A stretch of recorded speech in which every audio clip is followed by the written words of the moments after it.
Hi, this is Ms. Went, and I'm going to try to explain how to do in-text citations using APA. Now, for our synthesis project this time, we are using articles from Chapter 5. So, I've already provided you with a list of references. The list of references is only a list of what you actually refer to in your essay. So this is why it's important that you delete the ones that you don't actually use. Everyone is required to use Amy Chow's essay or article, and then you get to choose at a minimum of 3 other ones. If you use all of them, great. If you use 4 other ones, great. You just need to delete the ones that you don't use. Now, on the references page, you'll notice there is a lot of information. You've got the author's name, you've got the date the article was published, you have the title of the article, and then because we actually read these inside of a textbook, I have all of that information here. Our editors' names, the textbook title, the edition, the page numbers, and which I just noticed the page numbers are not correct. But that's okay. It's all good. We will pretend they're correct for right now.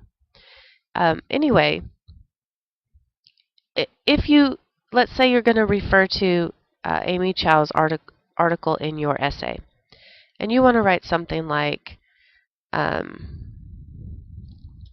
Chow talked about Chinese mothers being like tigers, aggressive, blah, blah, blah, blah, blah, blah, blah, blah, blah. And then, so you paraphrase her. Well, you don't want to put all of this information in there.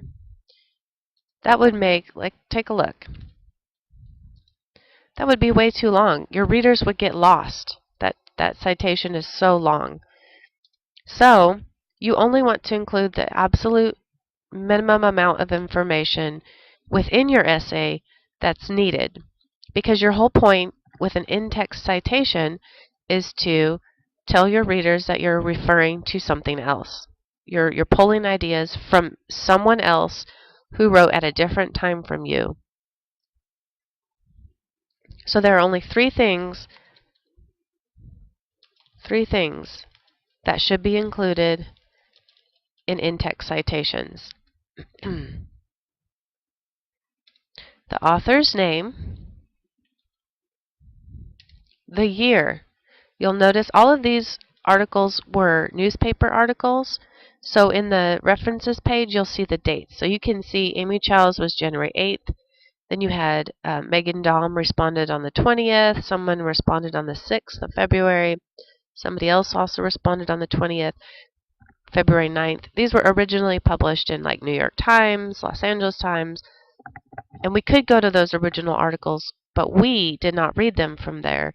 And as a writer, you have to convey where you actually got your information. You have to be a good steward of information and tell your readers, be straightforward with your readers about where you got your ideas. So the 3 things that are included are the author's name, the year, and the page number. That's all you need to include inside your essay. And this will suffice because I'll see the author's name.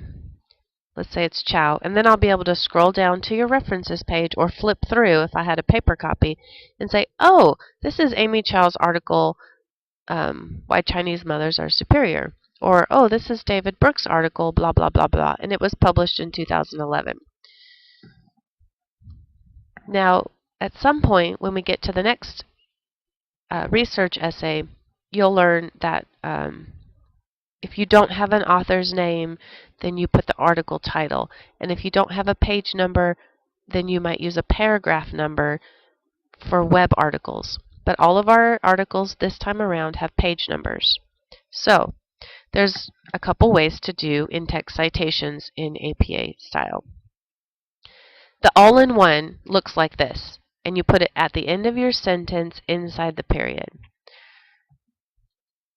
So let's say tiger moms are super, let's just make up a sentence, strict with their children. And let's say we are paraphrasing. Chow, 2011, page 145. Whoops. Remember, whether you have a direct quotation or a paraphrase, you always need an attribution or an in-text citation. And I got this one wrong. The parentheses and then the period. The period goes after the in-text citation, and you don't need double periods like this. That's a no-no, because it's unclear to the reader, did you mean to put this in-text citation with the sentence before or the sentence after? So you put it at the end of the in-text citation to group it with that sentence. Okay, so that's the standard all-in-one citation. So here it is, activities cannot be enjoyed until they are mastered. You'll see that. Author's name, year, page number. Let's pretend that was an exact quote. Activities cannot be enjoyed until they are mastered. This is a good style of in-text citation when you are emphasizing the information and not the author. If you are mentioning the author for the first time, then you probably, especially for this essay, you might want to mention their name first. You might want to give a little introductory information. Amy Chow, legal law professor at Harvard, published a controversial book, blah, blah, blah, blah, blah. And then you're going to mention her name. Chow argues that things cannot be enjoyed until they are mastered. So you have a little introductory information, just enough to give your readers, remind your readers who this is. And you only have to do this once because it's a very short essay. You have her last name. Remember to refer to writers by last name. And then you put the year, Chow 2011, and then whatever it is you wanted to paraphrase or say that you are pulling from her, and then you put the page number here at the end. So all three elements are still here in your in-text citation. They're just in a slightly different order. And that sometimes flows much better. Now, some of you might want to cite, or you want to cite somebody who was cited inside something. Anyway, for example, let's say you want to cite that quote from Andre Agassi that says that he hates tennis now. So you might have some words, blah, blah, blah, blah, blah, blah, blah, blah, blah. And then you say, for example, maybe you're saying that too much pressure on children can backfire. For example, famous tennis player Andre Agassi admits that he now hates tennis. If you just put the page number, or if, let's say you put 2011,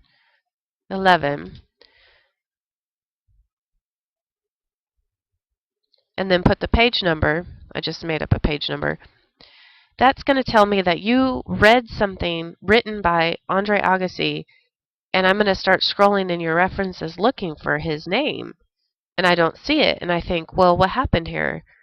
This writer is not being clear about where he or she got this information.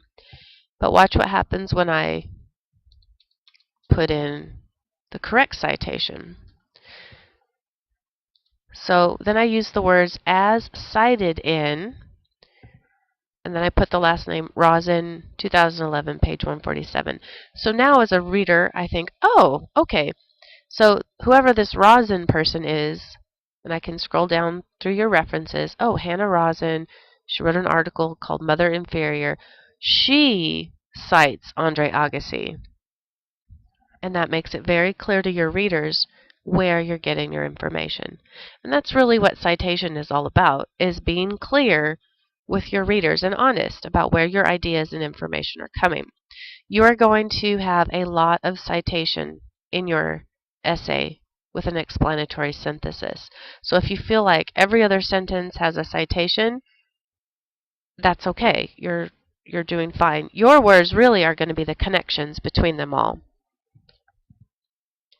So hopefully this was helpful, and let me know if you have questions, and This is a learning process, and you will become better at it as we continue through the course. Hope this was helpful. Thanks for listening.